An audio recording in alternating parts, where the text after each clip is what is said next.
All right, so today we're taking a deep dive into a topic that can make or break your success on the PMP exam, procurement. And it really is a fascinating area. It's not just about buying stuff. It's really strategic. Yeah, that's a good point. It's about getting what you need to make your project happen, but doing it in a way that's smart, efficient, and, aligns with the whole PMBO guide philosophy. Exactly. And that's why we're going to lean on that PMBO guide today. It's our trusted source.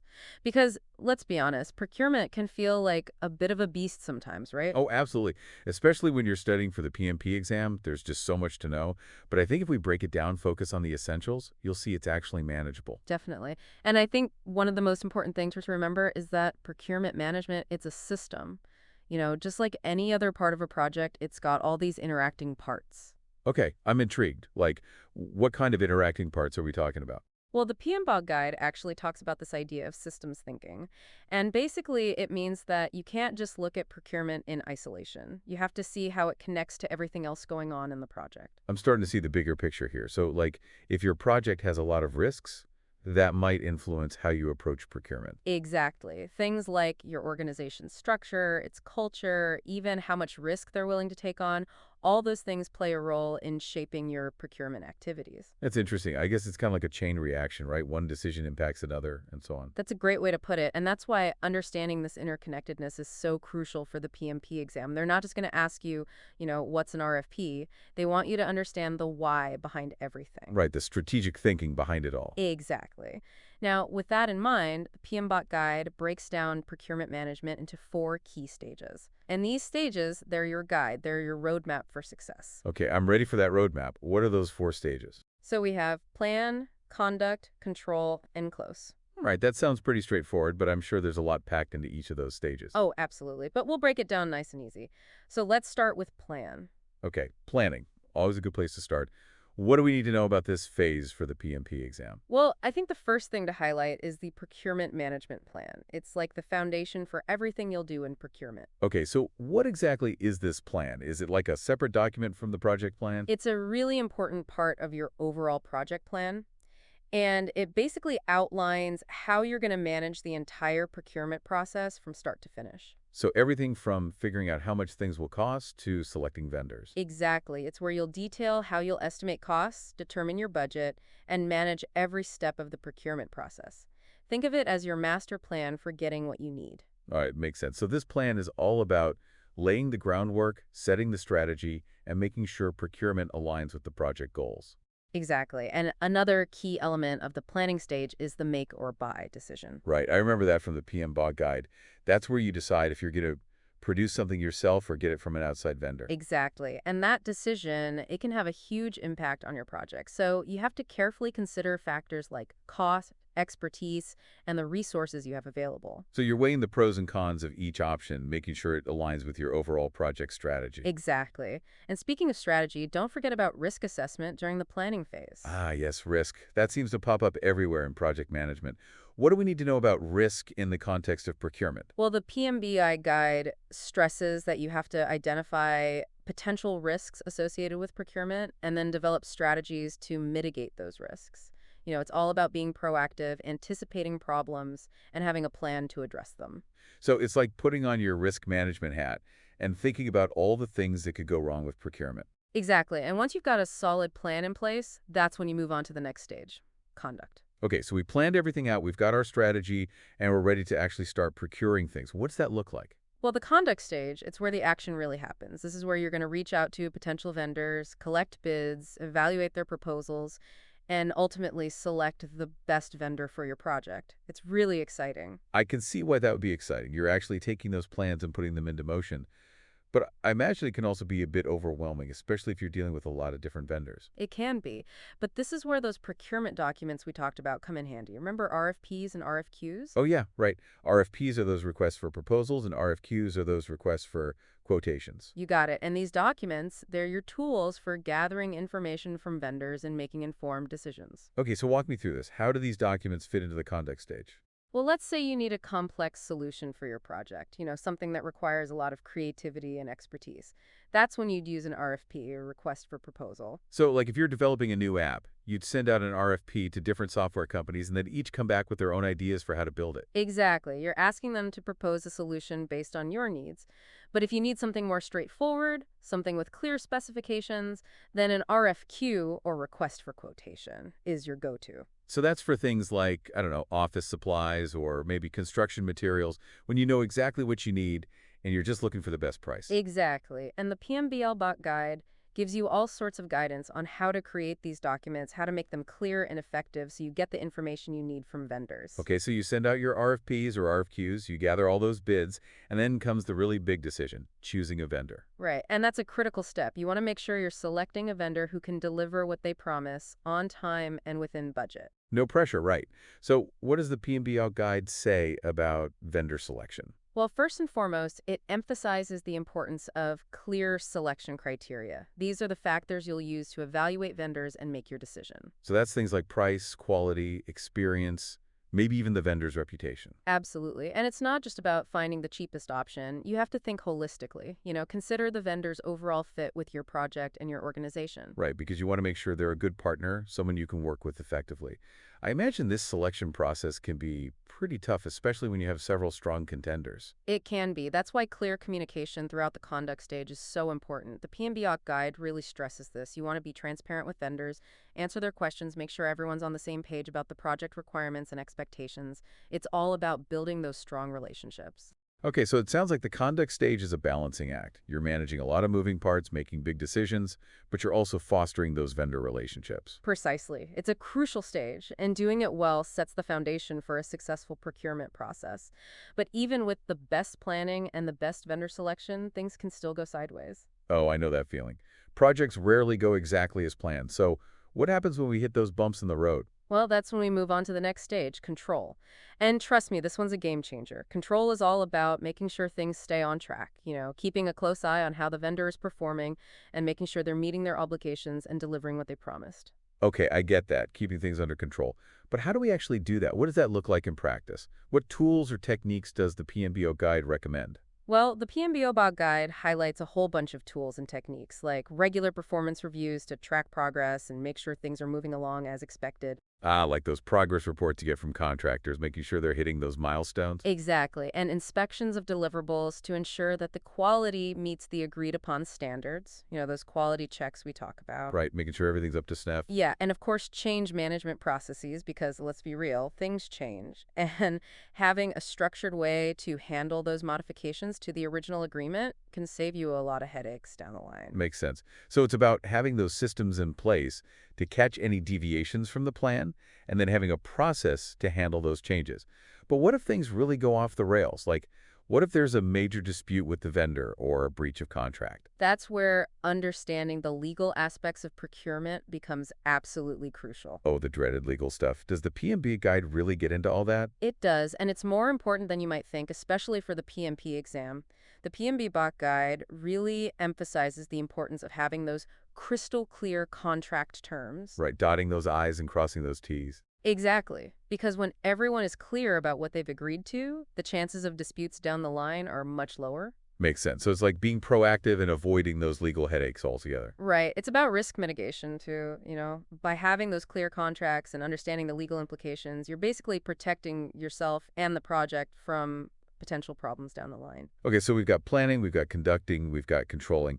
What's the final stage of this procurement journey? It's close. Closing out the procurement contracts. Ah, the finish line. So that's basically just like signing off on everything and making sure everyone's happy. It's a bit more than that. It involves formally accepting the deliverables the vendor has provided, making sure they meet all those agreed upon standards, and then finalizing those payments and closing out those contracts. Right, tying up all the loose ends. Exactly. And one thing the PMBOK guide really emphasizes is documenting the lessons learned during the procurement process. What went well, what could have been done better, those kinds of things. Ah, so we can learn from our mistakes and make the next procurement even smoother. Precisely. It's all about continuous improvement. And it's important to remember that closing a procurement contract isn't just about ending the paperwork.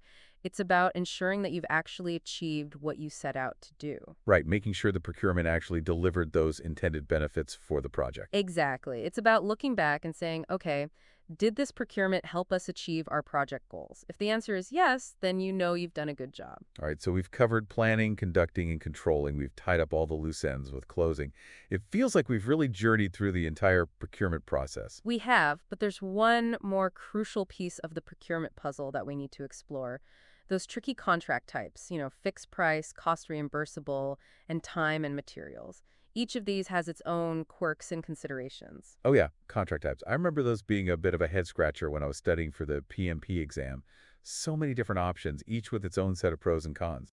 They can definitely be confusing, but don't worry, we'll break them down so you can walk into that exam feeling confident and ready to tackle those contract-related questions. Okay, that sounds good to me. Let's start with fixed price contracts. When I hear fixed price, I immediately think, okay, that's predictable, that's stable. Is that the right way to think about it? You're on the right track. With a fixed price contract, the seller agrees to deliver those goods or services for a predetermined price. No matter what their actual costs end up being, that price is locked in. So it's like setting a budget for that particular procurement and knowing that no matter what, you won't go over that amount. Exactly. And the PMBO guy points out that this type of contract, it's best suited for projects where the scope is super well defined and the risks are pretty minimal. So if you're working on a project where you know exactly what you need, those requirements are unlikely to change. A fixed price contract makes a lot of sense. Can you give me an example of a situation where this type of contract would be a good fit? Sure. Imagine you're building a website and you've got a crystal clear design and functionality in mind. You've outlined all the features, the timeline is set, and there's really not much room for deviation. In that scenario, a fixed price contract would provide both you and that web developer with a lot of clarity and predictability. Okay, that makes sense. But what about those projects where things are a little bit more fluid? You know, those situations where the scope isn't as clear cut and you might need to adjust things as you go along.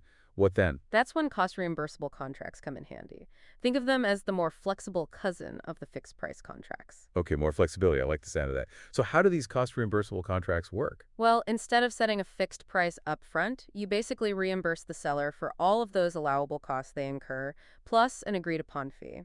It's a way to share the risk a little bit, especially when you're dealing with a project that has a higher degree of uncertainty. So if you're working on, say, a research and development project where the final deliverables might evolve as the project progresses, a cost reimbursable contract gives you that wiggle room to adapt. Exactly. It's all about having that flexibility. But wouldn't this type of contract put the buyer at a higher risk?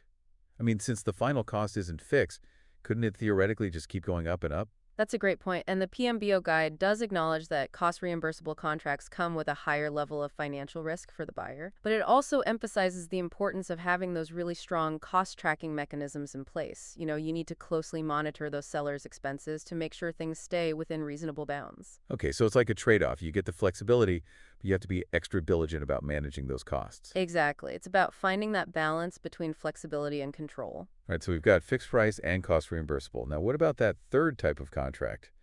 Time and materials. I always struggle to wrap my head around how that one's different from cost reimbursable. I know, it can be tricky to differentiate them. So think of time and materials contracts as a hybrid. They're a blend of those fixed price and cost reimbursable elements. A hybrid, huh?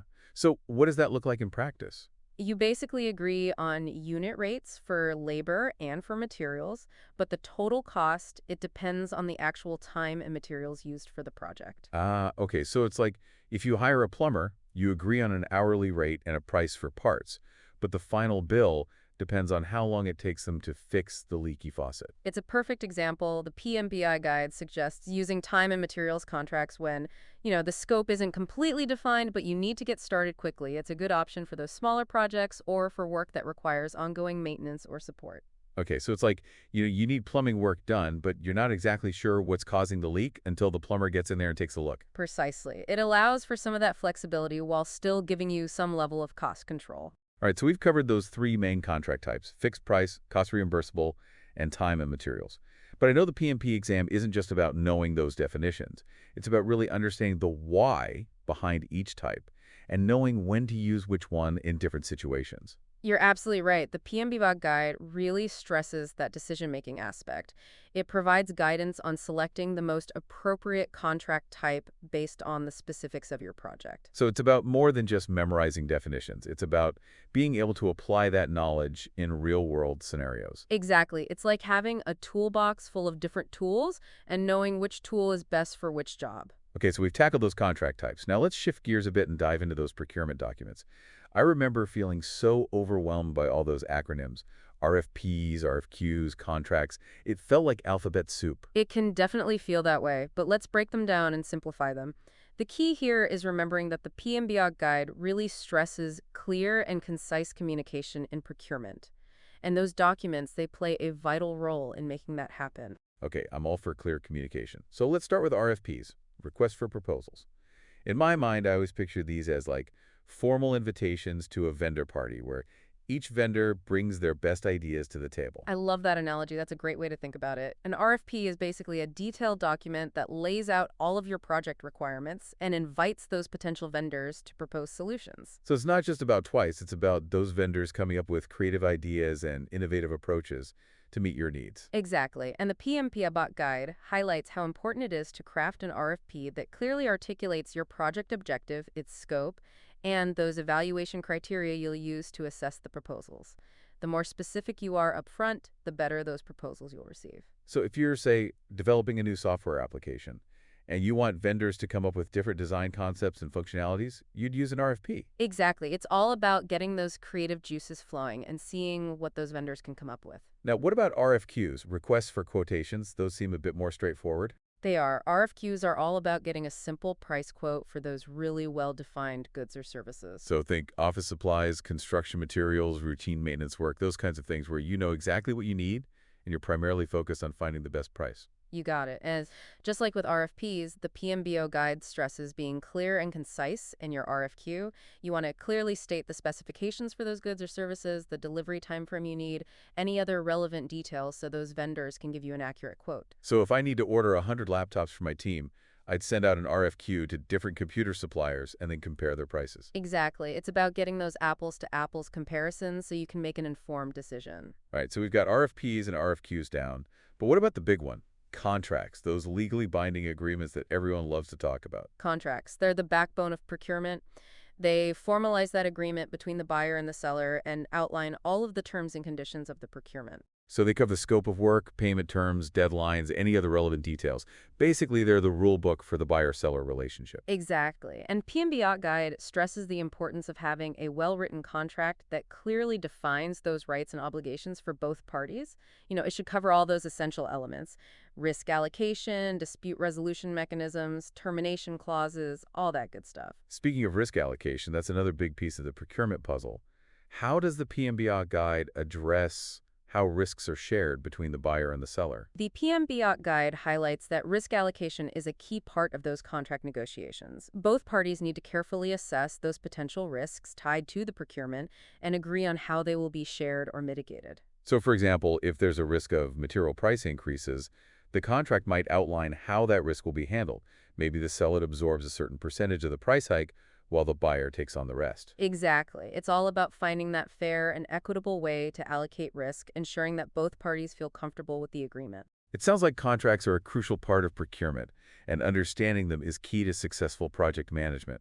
But even with all the documents and the legal stuff, we can't forget about that human element, right? The relationship between the buyer and the seller. You're absolutely right. The PMBR guide recognizes that procurement isn't just about transactions. It's about building those strong collaborative relationships between the buyer and the seller. So it's not about one party trying to outsmart or take advantage of the other. It's about finding those win-win solutions where everyone benefits. Exactly. And that collaborative approach is essential for building trust, fostering innovation, and ensuring that long-term success of the project. It's a partnership, not a battle. It really is amazing how much goes into procurement.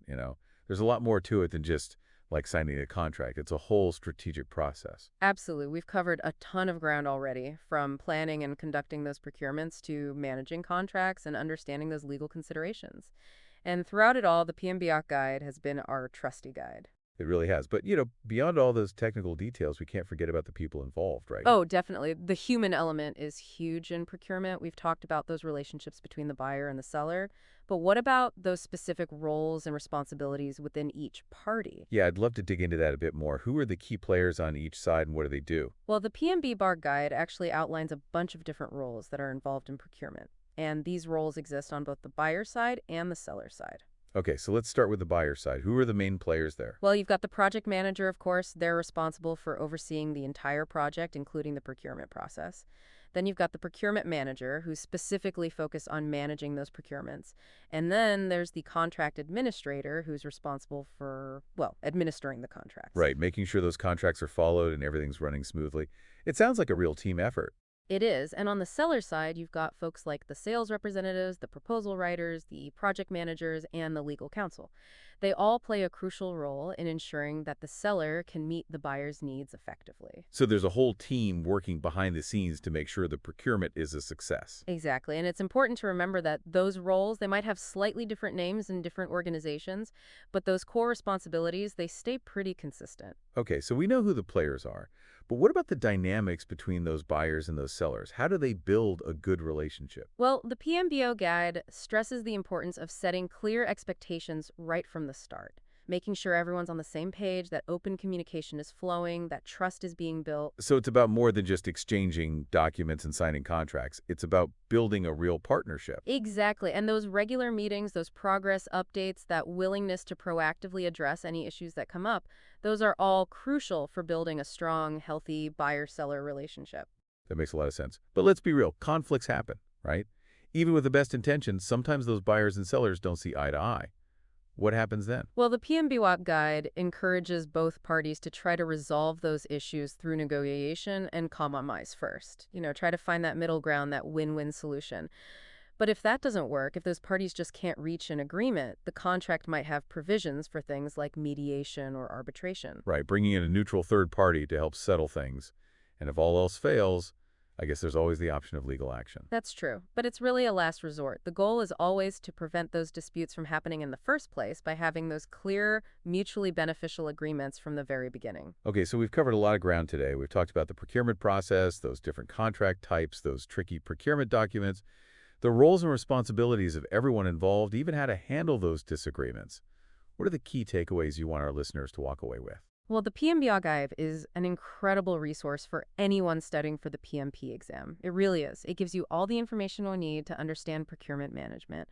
But the key is not just to memorize those facts and figures, right? It's about really understanding the why behind it all. Right, being able to apply that knowledge in different situations, thinking like a project manager, understanding those strategic decisions that go into procurement. Exactly, because when you walk into that PMP exam, you'll be hit with all sorts of tricky questions.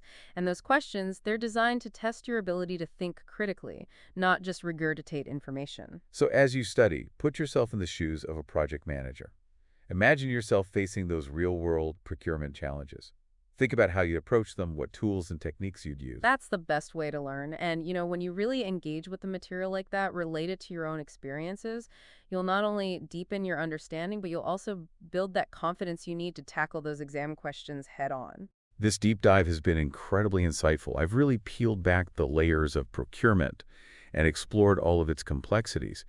And, what I've realized is that procurement, when done right, it's a strategic advantage. It's not just about buying things. It's about leveraging those external resources to drive project success. Absolutely. So to all of you listening out there, go out there, ace those PMP exam questions, and become those procurement masters you were always meant to be. And until next time, happy procuring.